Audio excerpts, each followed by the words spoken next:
오늘 우리에게 주시는 하나님 아버지의 말씀은 미가 7장 11절에서 13절 말씀입니다. 미가 7장 11절에서 13절 말씀 제가 봉독해 드리겠습니다.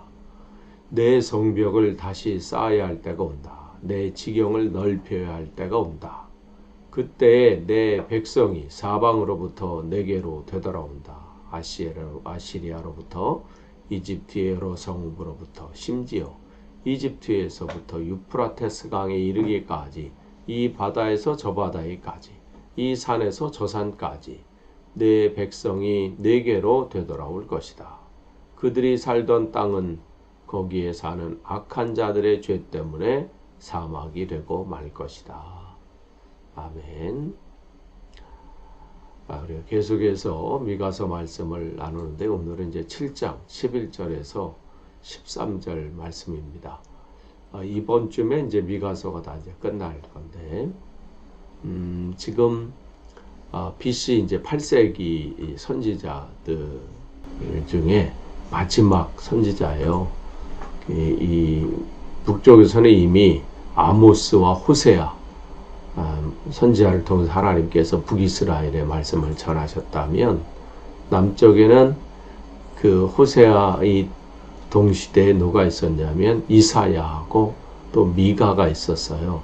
근데 이제 순서상으로 이렇게 따지면 제일 마지막 이 BC 8세기 주전 8세기 선지자 중에서는 미가가 제일 후대 사람이죠. 그런 의미에서 이 미가는 이제 이 세 선지자의 그 내용을 다 포함하고 있습니다. 우리가 이제 계속해서 이제 이번에 보고 있는데요. 이제 7장에서 7절에서 그 전까지는 절망의 상황들 가운데 하나님의 심판들이 있음을 선포했다면, 그러한 또 절망의 순간들, 아무것도 기대할 수 없는, 정직한 사람도 없고 신실한 사람도 없고 열매를 맺는 사람도 없고, 그게 나라 전체가 그 상황이었어요. 그런데도 그런 상황 가운데 이제 미가 선지자는 나는 이러한 상황 가운데 소망을 품겠다. 왜냐하면 나를 구원하실 하나님이 계신다는 것을 확신하고 그 믿음 가운데 간구하는 내용이 나오죠. 그러면서 8절서부터 이 13절 오늘까지는 그 구원하시는 하나님이 어떻게 회복하실 것인지 이 부분을 우리에게 전해주고 있는 거예요. 그러니까 지금 이 상황, 내 눈앞에 펼쳐지는 이 절망적인 상황, 내 앞에 펼쳐진 이 현실. 그러나 하나님은 그 가운데서도 우리가 망하는 것이 목적이 아니라 우리를 회복시키시는 것이 목적이시라는 거죠. 그 소망을 지금 품고 지금 미가 선지자가 간구하며 그 간구하는 그 내용에 하나님께서 이렇게 하실 것을 지금 우리에게 말씀해 주시죠. 그래서 어제 본 말씀에 8절에서 10절까지 하나님이 이 구원하신 하나님에 대한 기대를 표현하고 있어요. 그 상황은 참혹하고 현실은 지금 넉넉한 것이 없고 암울하지만 우리를 구원하신 하나님을 나는 기대한다. 주님께서 우리를 빛으로 인도하실 것이다. 나는 그것을 마침내 볼 것이다. 이러한 소망의 선포. 이 믿음의 사람만 할 수 있는 선포예요. 똑같은 상황을 맛보고 또 그 상황 가운데 있고 현실이 똑같다 할지라도 믿음의 사람들, 우리가 일명 그리스도인이라 그러죠. 그리스도인의 언행은 달라요. 특별히 언어가 다릅니다. 아무 말을 하지 않아요. 그냥 절망하고 그 가운데 있으니까 포기하고 끝났다 안 된다 이런 말하지 않습니다. 틀린 말은 아니야. 현실은 그러니까 이제 끝났어 안 돼. 그러나 그리스도인들은 그 가운데 어떻게 해요? 그건 내가 안 되는 거지. 내가 하면 안 돼요. 뭐 될 것도 안 되지만 안 돼. 끝난 거야. 그러나 그리스도인들은 어떻게 해요? 그 가운데 계신 주님을 신뢰하니까 그 주님이 하신다. 이 소망이 있는 거예요. 그러니까 어떻게 해요? 우리 11절에 선포도 할 수 있는 거예요. 아니 지금 뭐 된 것도 없고 회복된 게 아무것도 없고 뭐 결과 뭐 지금 상황은 똑같은데 무슨 성벽을 쌓아라 뭐 이렇게 이 얘기를 할 수 있는 거예요. 왜냐하면 하나님이 하실 일들을 보니까. 그러면 어떻게 해요? 무너진 성벽을 쌓아야 이제 채워주시는 거죠. 채워주면 내가 쌓겠다? 하나님의 이 믿음의 방식은 그게 아니에요. 내가 쌓아라 먼저. 지금 보이는 것은 없고 손에 잡히는 것도 없고 현실은 그냥 무너진 상태고 현실의 지금 상황은 너무 참혹해. 그런데도 어떻게 주님의 말씀은 내 성벽을 다시 쌓아라. 내 지경을 넓혀야 할 때가 온다. 그러니까 이 말씀을 붙잡는 거예요. 지경을 쌓아야 할 때가 온다. 그러니까 믿음의 사람들은 이 소망을 붙잡는 거예요. 지금은 다 무너졌지만 이 쌓아야 할 때를, 성벽을 쌓아야 할 때를 하나님께서 다시 허락하신다는 거예요. 성벽이 무너졌다는 것은 뭐예요? 완전히 끝났다는 거예요. 더 이상 소망이 없다는 거거든요. 이미 나라가 완전히 망한 거 아니에요. 그런데 무슨 성벽을 쌓아.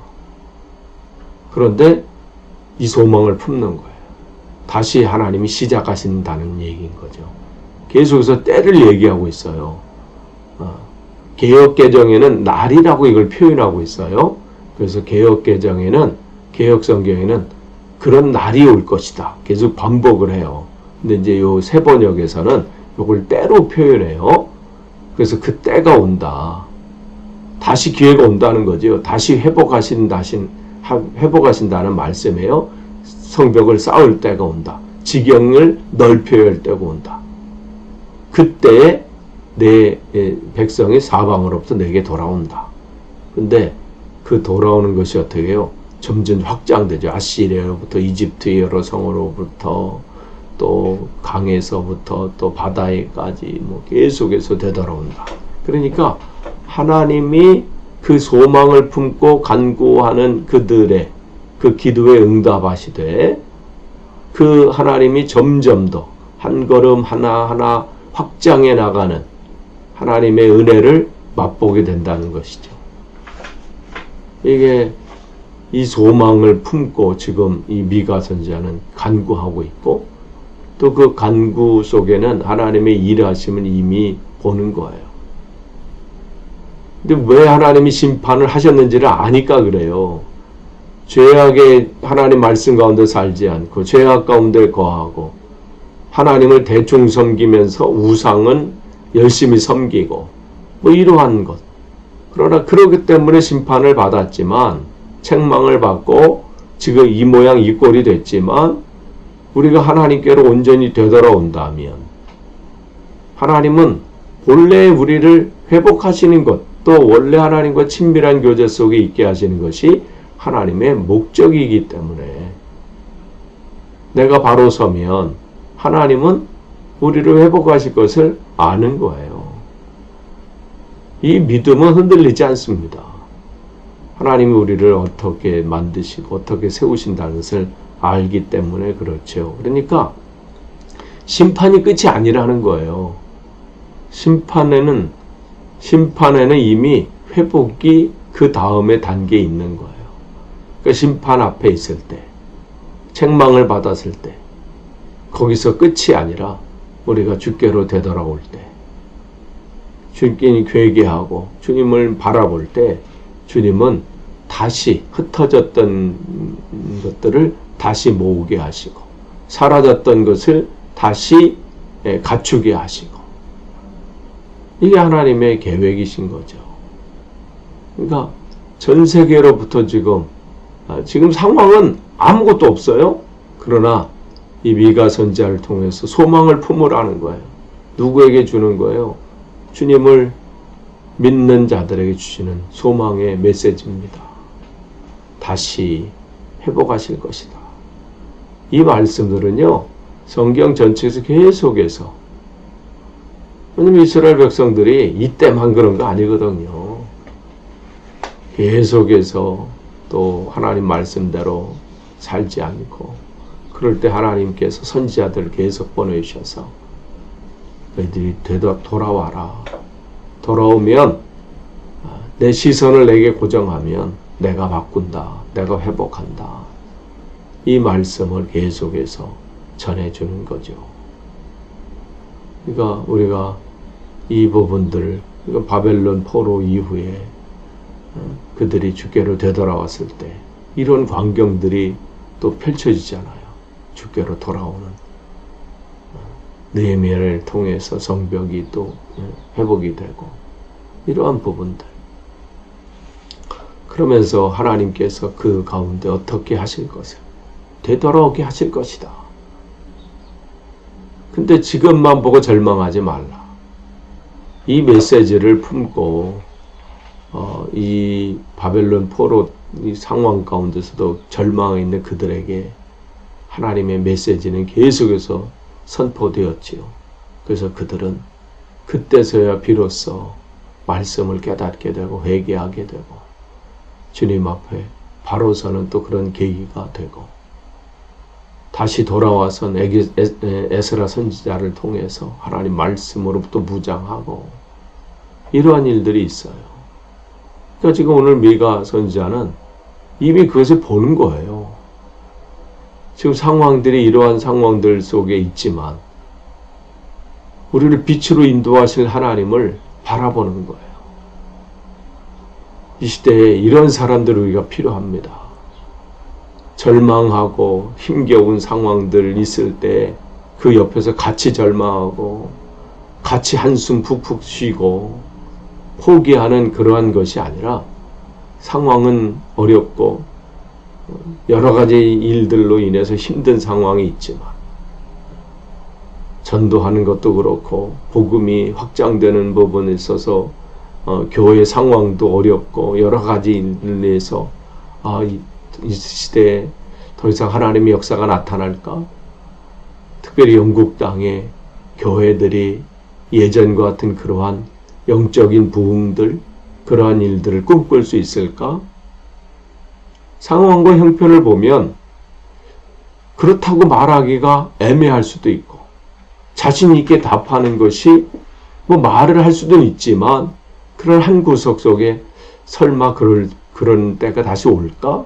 라고 하는 그러한 질문들 또 그런 마음들이 있을 때 진짜 하나님의 사람들은 어떻게 하냐면 그 가운데 여전히 오늘도 살아서 역사하시는 하나님, 그 하나님을 바라보는 그 시선이 있어야 된다는 것이죠. 절망 가운데서도 나는 주님의 나를 구원하신 그 빛을 바라봅니다.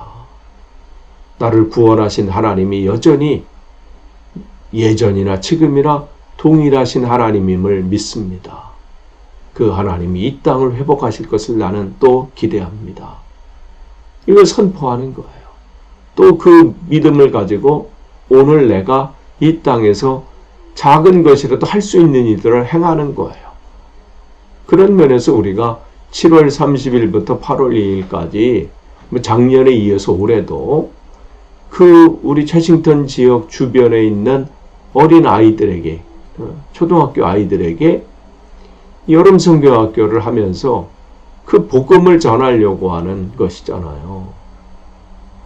한 명이라도 그들의 마음밭에 이 복음의 씨앗이 떨어져서 그러면 하나님께서 놀라운 일을 하실 것이라는 그런 기대감을 가지고 우리가 전하는 거예요. 이 일에는 많은 이들의 수고가 필요하죠. 협력도 필요하고 수고도 필요하고. 근데 왜 우리가 이걸 하는 거예요? 이 소망을 품는 거예요. 생각으로 영국 땅이 주님의 그 부흥의 역사가 나타나길 원합니다. 기도하는 것은 곧 어떻게 해요? 그 기도를 하나님께서 어떻게 하실지를 바라보면서 내 생활 속에서 내 삶 속에서 할 수 있는 일을 하는 거예요. 그래서 기도의 자리는요, 무릎 꿇는 데서 시작하지만 무릎을 펴고 내 삶에서 행할 때 열매가 이어지는 거예요. 그러니까 기도는 어디 한 정점이 아닙니다. 모든 것이 협력되는 거예요. 그런 면에서 여러분이 협력하셔서 지금 준비하고 있는 것은 굉장히 고무적인 일이고요. 그렇기 때문에 우리는 기대할 수 있는 거예요. 오늘 이 말씀을 여러분이 보시면서 다시 한번 이 미가가 소망을 품은 것처럼 우리도 소망을 품고 이 시대를 바라볼 수 있기를 축복합니다. 기도하겠습니다. 하나님 감사합니다. 오늘도 주님의 말씀으로 하루를 시작합니다. 상황을 보지 않고 우리 가운데 계신 주님이 일하실 것을 기대하며 꿈꿀 수 있도록 소망할 수 있도록 오늘도 우리를 인도해 주옵소서. 예수님의 이름으로 기도합니다. 아멘.